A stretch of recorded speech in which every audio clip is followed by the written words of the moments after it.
चर्चा को आगे बढ़ाएं और चर्चा के लिए हमारे जो तमाम पैनलिस्ट हैं उनको मंच पर आमंत्रित करें। तो आप सभी कृपया सामने बैठ जाएं और उसके बाद हमारे जो तमाम अतिथि हैं उनको मैं मंच पर बुलाऊंगी। विनोद कुमार मीणा जी एडीएम टोंक हमारे बीच मौजूद हैं। सर आप कृपया मंच पर ही रहें। और रोशन मीणा जी पुलिस अधीक्षक, सर आप भी कृपया मंच पर रहें, आप लोगों के साथ चर्चा करेंगे। धर्मपाल जाट जी नगर परिषद आयुक्त, धर्मपाल जाट जी। तो देखिए ये चर्चा बेहद खास होने वाली है। आप सभी के विकास के लिए ये लोग लगातार काम कर रहे हैं, तो आप सभी के जानने का ये हक है कि किस तरह से काम हो रहे हैं, क्या कुछ बदला है और क्या आगे बदलने वाला है, क्या रूपरेखा बदलाव को लेकर रहने वाली है, इसको लेकर हम चर्चा करेंगे और आपके जिले के विकास को लेकर बातचीत होगी। विनोद जी प्लीज आप बैठ जाएं और हमारे बीच रोशन मीणा जी हैं पुलिस अधीक्षक, सर आप भी बैठ जाएं, और धर्मपाल जाट जी नगर परिषद आयुक्त। तो चर्चा की अब हम विधिवत शुरुआत करेंगे। तो चलिए चर्चा शुरू करें। तो हमारे जो तमाम मेहमान हैं उनसे बातचीत करेंगे और विकास को लेकर इनकी क्या रणनीति है, क्या सोच है, उसको लेकर बातचीत करेंगे। आइए।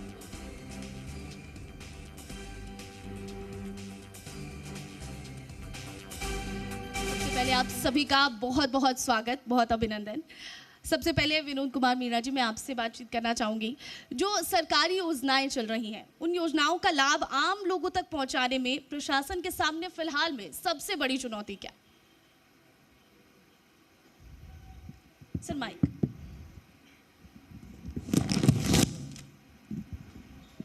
सरकार की जो भी योजना जो है उनको इम्प्लीमेंट करने के लिए जिला प्रशासन के माध्यम से हम प्रत्येक सप्ताह साप्ताहिक बैठक करते हैं।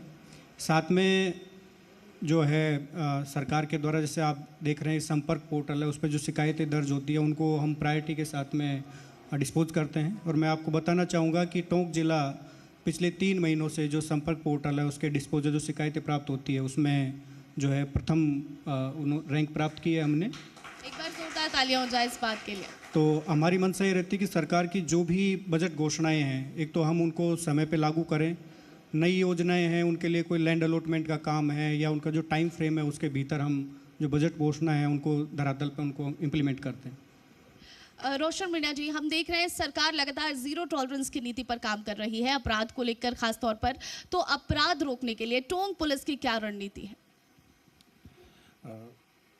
कल सीएम साहब का एक वीसी था, मैं उसी का एक एग्जांपल देना चाहूँगा। एक उन्होंने सुरक्षा सखी से बात करी थी अपने टोंक जिले की। उस सुरक्षा सखी ने एक इंसिडेंट बताया। उन्होंने बताया कि एक बालिका उसके पास में रात को 12 बजे फ़ोन करती है कि कोई लड़का उसको परेशान कर रहा है। जैसे ये बात सुरक्षा सखी को सूचना आती है तो वो जो पुलिस की जो कालिका यूनिट है उसकी कालिका सखी को फ़ोन कर बताती है कि इस प्रकार से किसी महिला को कोई लड़का परेशान कर रहा है।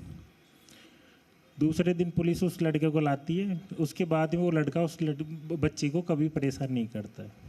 तो ये दिखाता है कि जो वर्तमान में जो पुलिसिंग है वो प्रोएक्टिव है, हम सक्रियता के साथ काम करते हैं। और जो समाज का वो तबका महिलाएं जो कहीं ना कहीं ऐतिहासिक काल में पिछड़ी हुई रही थी वो भी आज मुख्य धारा में आके समाज के साथ जुड़ के वो प्रशासन के साथ जुड़ के समाज के विकास में योगदान दे रही है। बिल्कुल, बहुत शानदार। धर्मपाल जाट जी अगर टोंक शहर के विकास की बात करें, बदलाव की बात करें, तो नगर परिषद की क्या प्राथमिकताएं हैं? चूँकि विकास कोई एक दिन की कहानी नहीं होती है, सामान्य मंत्री महोदय भी विराजे हुए हैं। सबसे पहले तो आप सभी को नमस्कार, बाकी नागरिकगण भी पधारे हुए हैं। और विकास की जो मैं परिभाषा समझ पाया हूँ, किताबों से बहुत सारी चीज़ें लिखी हुई हैं, लेकिन मेरा मानना है कि कोई भी शहर सिर्फ सड़कों से बना हुआ नहीं होता है, कोई भी शहर सिर्फ मकानों से बना हुआ नहीं होता है, वहाँ के लोगों से बना हुआ होता है, वहाँ के लोगों का निवेश होता है। टोंक भी चूँकि एक शहर है और शहर के लोगों की जो एक सोच है, वहाँ के रिसोर्सेज हैं और जो सरकारी सिस्टम है, इन तीनों का एक कॉम्बिनेशन ही उस विकास को डिपिक्ट कर पाता है और वो यात्रा तय कर पाता है। चूँकि हिंदुस्तान एक बहुत विशाल देश है और रिसोर्सेज का एक अपने आप में किसी भी डेवलपिंग कंट्रीज़ में क्रंच रहता ही है, पर चूँकि स्पेसिफिक टोंक की बात करें हम लोग तो टोंक 2 ग्रोथ सेंटर हैं अभी जो एक तरीके से एक मेट्रो सिटी की भूमिका में बनने जा रहे हैं, बन भी गए हैं। जयपुर और कोटा, उनके बीच की लोकेशन टोंक को एक ऐसी जगह लोकेट करती है जहाँ ग्रोथ सेंटर बन सकता है। बस इसमें ज़रूरत है थोड़े से ठीक से प्लानिंग को ठीक से एग्जीक्यूट करने की। उससे भी स्पेसिफिक बात करें तो यहाँ इंफ्रास्ट्रक्चर सिर्फ बात ये नहीं होता कि फिजिकल इंफ्रास्ट्रक्चर की बात होती है, या विकास ये नहीं होता कि सिर्फ फिजिकल इंफ्रास्ट्रक्चर हो जाए। वहाँ अच्छे हेल्थ इंस्टीट्यूशंस हों, वह अच्छे एजुकेशनल इंस्टीट्यूशंस हों। इस क्रम में टोंक धीरे धीरे उभर रहा है और बड़ी संभावना है कि ग्रोथ के और डेवलपमेंट के जो डिफरेंट डायमेंशंस हो सकते हैं, चाहे वो फिर टूरिज़्म का एक सेक्टर हो सकता है, चाहे वो हैंडीक्राफ्ट्स का हो सकता है, चाहे MSMEs का हो सकता है, और चाहे वो स्किल डेवलपमेंट का हो सकता है। क्योंकि जब तक हम लोग ये स्थितियां पैदा नहीं कर देंगे कि टोंक परिषद क्षेत्र को क्यों ले, चूँकि टोंक की बात हो रही तो टोंक को ही ले। टोंक में जब तक इंडस्ट्रीज़ नहीं आएंगी, इंडस्ट्रीज़ में भी अलग अलग स्केल्स के, चाहे वो लार्ज स्केल इंडस्ट्रीज हो, चाहे मीडियम स्केल इंडस्ट्रीज हो, चाहे वो हैंडीक्राफ्ट या स्मॉल इंडस्ट्रीज हो, जब तक इनके लिए एक इकोसिस्टम नहीं बनेगा। वो इकोसिस्टम 2 तरीके से बनता है। एक वो कि इंडस्ट्रीज़ यहाँ आएँ, इन्वेस्टर्स यहाँ आएँ और वो स्टे करें। उसके लिए सरकार की तमाम कोशिशें तो होती ही होती हैं। उनको भी अपने यहाँ एक स्किल्ड लेबर चाहिए होती है, क्योंकि हम देखते हैं कि यहाँ से काफ़ी बड़ी संख्या में लोग दूसरे शहरों में नौकरी करने जाते हैं। और एक हिंदुस्तान का फिनोमेना है, वो टोंक भी उससे अछूता नहीं है, वो है कि स्किल्ड लेबर के लिए हम स्ट्रगल करते रहते हैं। तो जब तक यहाँ टेक्नोलॉजिकल इंस्टीट्यूशंस को ओरिएंटेशन नहीं होगा, एस्टेब्लिशमेंट नहीं होगा, और यहाँ के स्टूडेंट्स को या यहाँ के बच्चों को या यहाँ के बासिंदों को हम लोग डेवलपमेंट के आउटलुक से एक अप्रोप्रिएट रिक्वायर्ड स्किल्स नहीं प्रोवाइड करवाएंगे लोकल लेवल पे, तो उनका इंगेजमेंट इंडस्ट्रीज़ में नहीं हो पाएगा। क्योंकि मैंने खुद के लेवल पे महसूस किया है, और इसको सोशल ऑब्जर्वेशन भी देख सकते हैं और एक एकेडमिशियन की हैसियत से भी देख सकते हैं कि जब तक लेबर स्किल्ड नहीं होगी, बहुत सारे फैक्ट्रीज, बहुत सारी इंडस्ट्रीज इस बात के लिए कहते रहते कि हम लोकल लोगों को क्यों इंगेज करें। यहाँ का नहीं, हम बड़ा हब माना जाता है, जो one of the most well renowned industrial area in not only in Rajasthan but in the world also, वो है भिवाड़ी खुसखेड़ा क्षेत्र। वहाँ के लोकल लोगों को इंगेज करने के लिए कोशिश की जाती रही है, लेकिन वहाँ स्किल्ड लेबर नहीं मिलती, इसलिए वहाँ इंगेज नहीं किया जाता। और ये फिनोमिना अक्रॉस राजस्थान है, ये फिनोमिना पैन इंडिया भी है। तो टोंक में जहाँ तक बात है विकास की, तो टोंक अपनी गति धीरे धीरे तय कर रहा है। जहाँ तक नगर परिषद क्षेत्र की बात है, तो यहाँ कई इंस्टीट्यूशंस आ रहे हैं, एजुकेशन के भी, टेक्नोलॉजी के भी, और जनप्रतिनिधियों द्वारा भी काफ़ी संबल दिया जा रहा है। तो यही गति और यही विजन आगे चलता रहा, और कुछ प्रतिबद्धताएँ शासन की तरफ से और प्रशासन की तरफ से चलती रही, और यहाँ के लोगों को एक ओरिएंटेशन के साथ चलाया जाता रहा, और कुछ गुडविल और कुछ स्ट्रॉन्ग विल अगर शामिल कर ली जाए तो टोंक शायद आने वाले सालों में कुछ बेहतर स्थिति में खड़ा होगा। Thank you. बिल्कुल बिल्कुल। विनोद कुमार मीणा जी, अगर हम टोंक की बात करते हैं, हम देखते हैं यहाँ पर जो इसका इतिहास है वो बहुत ही समृद्ध है, तो यहाँ पर्यटन को लेकर, ऐतिहासिक स्थलों के विकास को लेकर क्या कुछ संभावनाएं देखती हैं? टोंक ज़िले में जैसा आप जानते हैं कि एक तो लगभग अपने पूर्वी राजस्थान का जो बीसलपुर डैम है काफ़ी बड़ा है, और बरसात के सीज़न में काफ़ी लोग वहाँ पे आते हैं, तो एक तो वहाँ पे काफ़ी संभावना है। बाकी साथ में ही जैसे अभी सरकार का अभी कुछ दिनों पहले जो रूडीफ का जो नया फेज़ है, उसमें भी हमारी जो ULBs हैं उनको भी टूरिज्म के पर्पज़ से डेवलप करने के लिए एक प्लान सरकार कर रही है, जिसमें हमारी नगर पालिकाएँ उनको सम्मिलित किया है। नगर परिषद टोंक है, नगर पालिका मालपुरा है और टोडा रायसिंह है, तो उसका प्लान तैयार हो रहा है। और साथ ही में जैसे संभावनाओं की जैसे आप बात कर रहे हैं, तो हमारे यहाँ पे जो आर्कियोलॉजी के भी कई सारे यहाँ पे जो है मोन्यूमेंट्स हैं। टोडा रायसिंह में हमारे आडी रानी की छतरी है, बाकी बीसलपुर सबसे बड़ा डैम है, हाथी भाटा है, तो इन सब को लेके, और बाकी मेट्रो सिटी के पास में है, टोंक की कनेक्टिविटी काफ़ी अच्छी है। जयपुर के पास में एक हाईवेज हैं, अभी जैसे एक हाईवे का काम यहाँ पे चल रहा है, ग्रीन फील्ड एक्सप्रेस हाईवे निकल रहा है, तो टोंक में पर्यटन को लेके काफ़ी संभावनाएं हैं। ठीक है, रोशन मीणा जी, हम नशा मुक्त राजस्थान की बात करते हैं, उसको लेकर कई जगह हमने देखा कि कार्रवाइयाँ भी होती हैं। अगर टोंक की स्पेशली हम बात करें तो क्या ठोस कदम उठाए जा रहे हैं? नशा एक बहुत बड़ी समस्या है और फ्यूचर में अगर इसको कंट्रोल नहीं किया गया तो ये और भी बड़ी समस्या के रूप में सामने आएगा। श्रीमान होम मिनिस्टर साहब ने भी एक स्पेशल ड्राइव इसके लिए चलाई गई है। केंद्र सरकार की नशा मुक्त भारत अभियान चला रहा है और अभी कुछ दिन पहले राज्यपाल महोदय अपने टोंक में पधारे थे तो उन्होंने भी नशा नहीं करने के लिए विशेष रूप से फोकस किया था और नशा मुक्त टोंक के लिए हमारे द्वारा भी एक अभियान चलाया जा रहा है टोंक पुलिस के द्वारा। नशे की समस्याओं को मैं केवल एक समस्या के रूप में नहीं देखता। नशा करना एक अलग चीज़ है, नशे से होने वाले प्रभाव एक उसके ज़्यादा दुष्परिणाम के रूप में सामने आते हैं। जो नशा करता है उसको डेली नशा चाहिए तो उसके लिए वो कैसे भी करके पैसे की व्यवस्था करेगा, चोरी करेगा। नशा करके वो अपने परिवार में किसी महिला के साथ झगड़ा करेगा, परिवार के सदस्यों से झगड़ेगा या पड़ोसी से झगड़ेगा।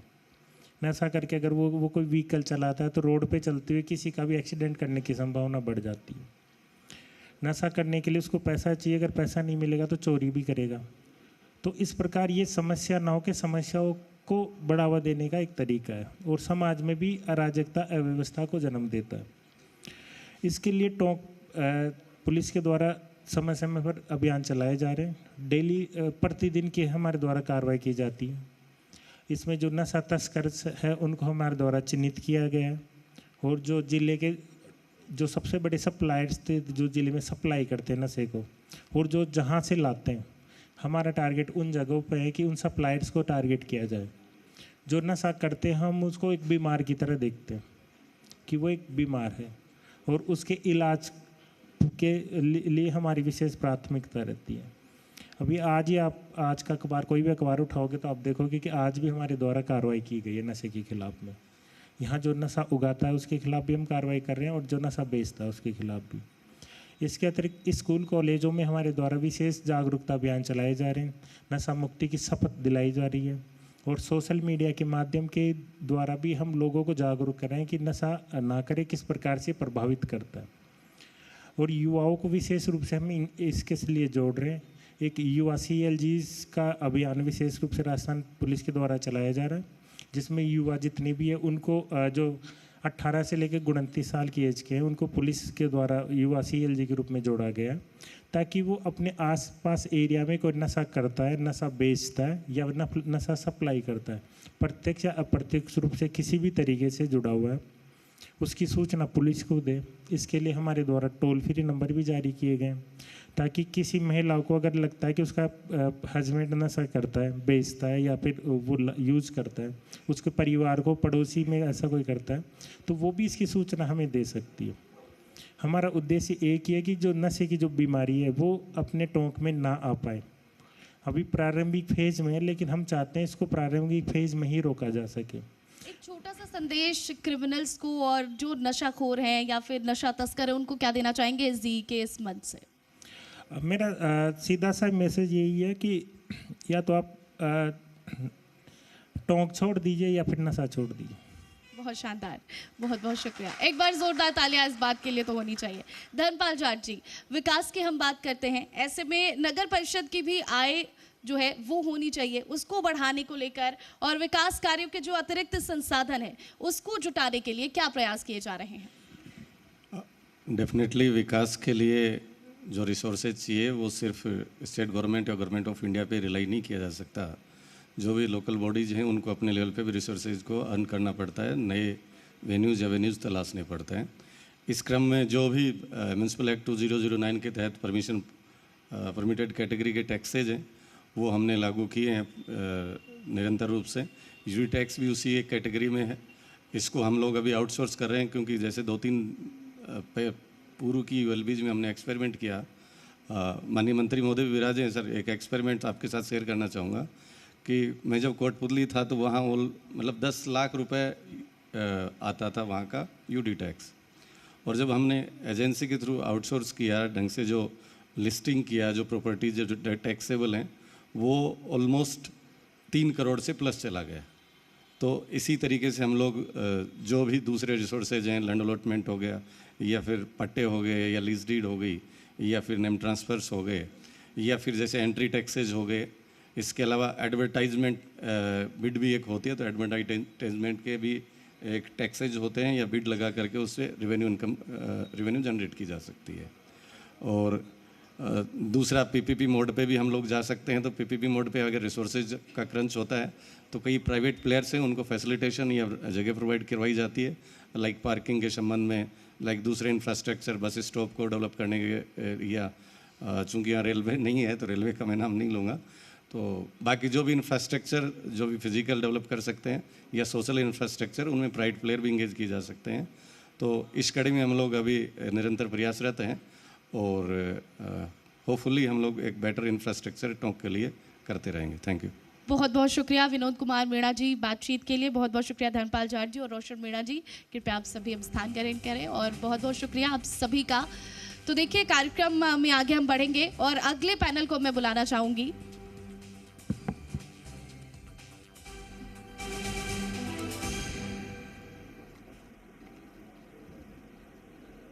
चलिए आगे बढ़ते हैं कार्यक्रम में और हमारे जो अगले पैनल के सदस्य हैं उनको मैं एक एक करके मंच पर बुलाना चाहूँगी। सबसे पहले चंद्रवीर सिंह चौहान जी बीजेपी के जिला अध्यक्ष हैं। सर कृपया आप मंच पर आएँ चर्चा के लिए, आपसे बातचीत हम करना चाहते हैं। चंद्रवीर सिंह चौहान जी। अजीत सिंह मेहता जी जो पूर्व विधायक हैं हमारे बीच मौजूद हैं। सर आप भी मंच पर पधारें। और मुशाहिर खुसरो समाज सेवी हैं, हमारे बीच मौजूद है। समाज के विकास के लिए लगातार ये लोग काम कर रहे हैं। कृपया आप मंच पर पधारे। जी राजस्थान के इस मंच पर आपका स्वागत है। और हमारे बीच अकबर खान साहब भी हैं। सर आप दोनों मंच पर पधारे, मुशाहिर खुसरो जी और अकबर खान साहब। तो देखिए लगातार ये लोग समाज के विकास के लिए काम कर रहे हैं और किस तरह से काम किया जा रहा है इसको लेकर हम बातचीत करेंगे। समाज सेवी भी हैं, पूर्व विधायक भी हैं हमारे बीच और बीजेपी के जिला अध्यक्ष भी हैं, उनसे बातचीत करेंगे, चर्चा करेंगे। चलिए चर्चा की शुरुआत करते हैं।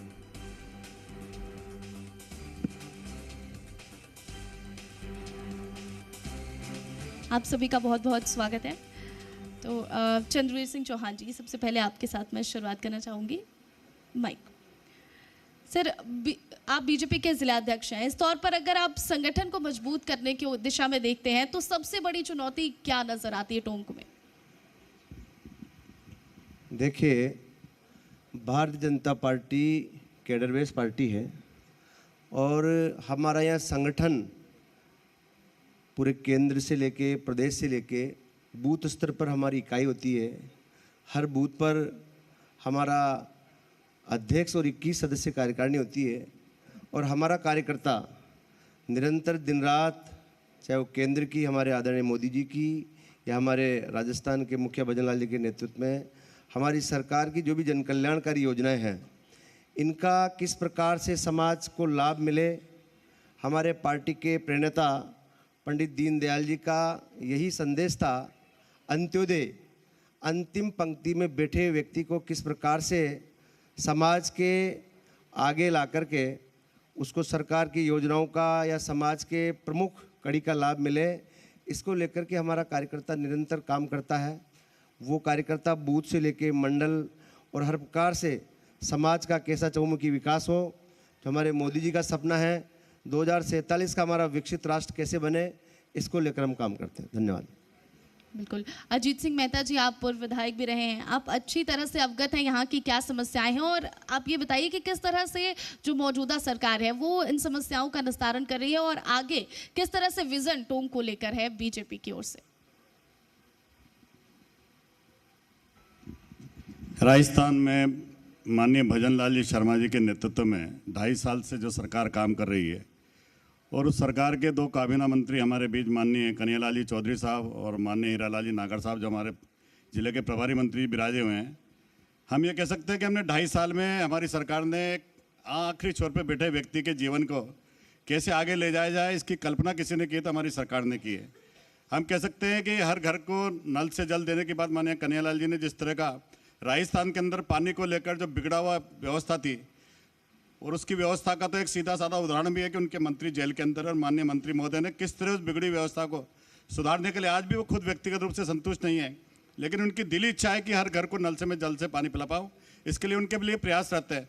माननीय हीरालाल जी ऊर्जा मंत्री हैं, आपने ऊर्जा के क्षेत्र में जिस तरह का राजस्थान के अंदर बिजली को लेकर जिस तरह के नवाचार करे, एक्सेस बिजली हमारे पास है, जिस तरह के हालात पहले बिजली के अंदर थे, आज टोंक के अंदर बिजली जाती नहीं है, ये हमारे लिए कल्पना की बात है। हमारी सरकार ने इसके लिए काम करा है और माननीय मुख्यमंत्री जी ने हर आम आदमी व्यक्ति के लिए जिस तरह सरकारी नौकरी देने का काम जिस तरह हमारे माननीय मुख्यमंत्री जी ने करा है, किसान निधि बढ़ाने का काम करा हो, आंगनबाड़ी की महिलाओं की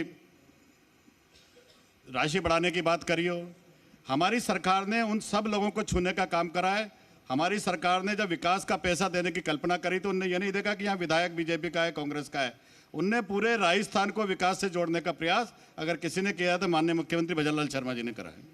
बहुत शानदार, बिल्कुल ठीक कहा आपने कि बिजली पानी जो कि मूलभूत सुविधाओं में आती है और राजस्थान में हम देख रहे हैं कि बिजली में नंबर 1 जो प्रदेश है वो बन चुका है। तो एक बार जोरदार तालियां हो जाए आपके अपने प्रदेश के लिए, जिस तरह से आप लोग तरक्की कर रहे हैं और विकास लगातार हो रहे हैं।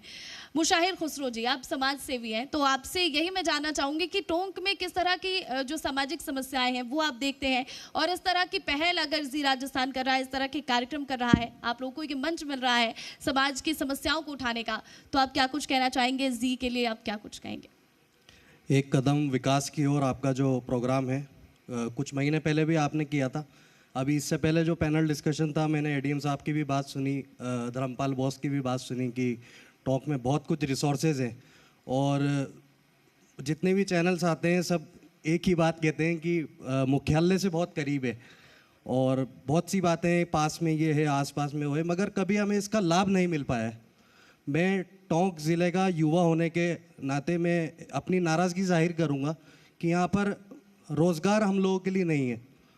लेबर के लिए आप हमेशा कोशिश रहती है सरकार की कि लेबर क्लास लोगों के लिए रोज़गार डेवलप करें, हालांकि यहाँ पे रिको इंडस्ट्रियल एरिया है, मगर जो हम जैसे युवा हैं जो 12th पास और जो बैचलर करे हुए युवा हैं उनके लिए रोज़गार यहाँ पर नहीं है। पहले भी मैंने एक आवाज़ उठाई थी इसी मंच पे आपके कि यहाँ पर कॉल सेंटर्स होने चाहिए, जो सरकार के कॉल सेंटर्स होते हैं, जस्ट लाइक JVVNL के जो कॉल सेंटर्स होते हैं उसका एक छोटा सा हब यहाँ पर डल जाए तो हम जैसे युवाओं के लिए यहाँ पे रोज़गार एक क्रिएट हो जाएगा।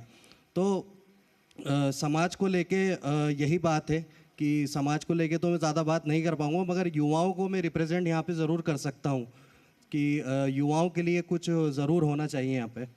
बिल्कुल, डेफिनेटली हम उम्मीद करते हैं दो मंत्री यहाँ बैठे हैं, आपकी जो बातें हैं जो समस्याएं वो ज़रूर वो सुन रहे होंगे। अकबर खान जी, आप भी समाज सेवी हैं, तो टोंक में अगर हम सांप्रदायिक सौहार्द की बात करें तो इससे किस तरह से देखते हैं? सामाजिक एकता जो है उसकी स्थिति किस तरह से है टोंक में? देखिए मैडम, सबसे पहले तो आपके जी न्यूज़ की तरफ से एक कदम विकास की ओर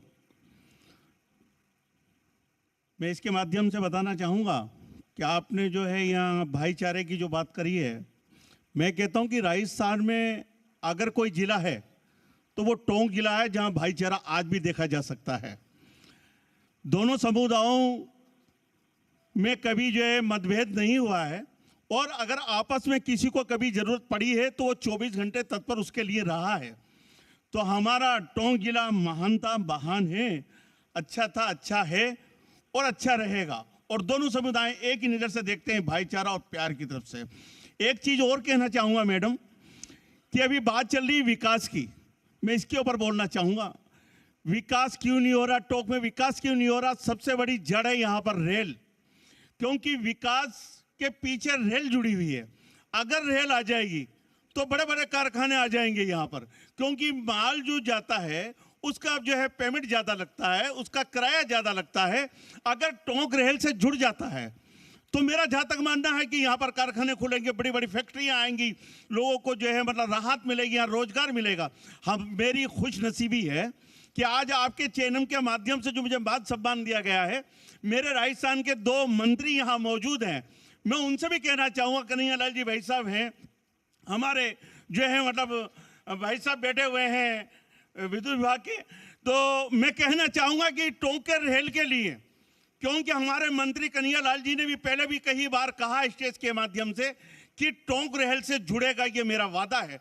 तो सरकार में आप दोनों मंत्रियों से कहना चाहूँगा कि सरकार के मुख्यमंत्री महोदय से कहें कि जमीन आवंटित करा दें और आधा पैसा दिलवा दें और टोंक को रेल से जुड़वा दें। यहाँ की जनता आपको हमेशा हमेशा के याद रखेगी। मैं इसी के लिए कहना चाहूँगा। हमारे बीच में विधायक महोदय यहाँ पूर्व विधायक महोदय जो है अजीत मेहता जी बैठे हुए हैं, जिला अध्यक्ष महोदय चंद्रवीर जी बैठे हुए हैं। मैं इनसे भी गुजारिश करना चाहूंगा कि रेल की बात हर वक्त उठती है, आप सब मिलकर अगर चाहेंगे तो मेरा ये टोंक खुशहाल होने के लिए रेल से जोड़ दीजिएगा, उसके लिए मैं धन्यवाद देता हूँ एडवांस के अंदर। बहुत बहुत शुक्रिया आप सभी का बातचीत करने के लिए। और कई बातों से लगा भी कि नवाबों का शहर क्यों कहा जाता है, सांप्रदायिक सौहार्द की जो बात करते हैं वो टोंक में उसकी तस्वीर देखने को मिलती है।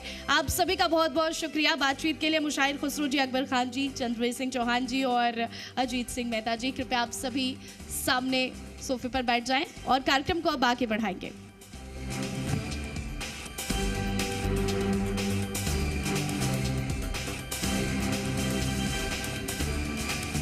तो देखिए आपके बीच से ही निकलकर ये लोग आए हैं और किस तरह से ये लोग लगातार प्रदेश के लिए और आपके जिले के विकास के